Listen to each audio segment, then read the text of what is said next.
বাগেরহাট থেকে একটি বিদেশি পিস্তল, 3টি দেশীয় তৈরি ওয়ান শুটার গান, 5 রাউন্ড গুলি, একটি পিস্তল কভার সহ 13টি ককটেল উদ্ধার করেছে র্যাব।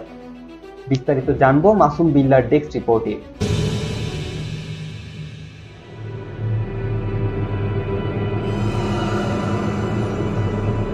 গত 30শে ডিসেম্বর দিবাগত রাত আনুমানিক 3টা 20 মিনিটে র্যাব 6-এর স্পেশাল ইউনিটের একটি আভিযানিক দল বাগেরহাট জেলার ফকিরহাট এলাকায় অপারেশন ডিউটিকালীন সময়ে গোপন সংবাদের ভিত্তিতে জানতে পারে যে বাগেরহাট জেলার ফকিরহাট থানাধীন টাউন নোয়াপাড়া পানবাজার এলাকায় কিছু দুষ্কৃতিকারী অস্ত্র, গোলাবারুদ ও বিস্ফোরক সহ অসাধু উদ্দেশ্যে অবস্থান করছে। তাৎক্ষণিক আভিযানিক দলটি অভিযান পরিচালনার উদ্দেশ্যে উক্ত স্থানে গমন করলে র্যাবের উপস্থিতি টের পেয়ে অস্ত্র ও বিস্ফোরক দ্রব্য রেখে দুষ্কৃতিকারীরা পালিয়ে যায়।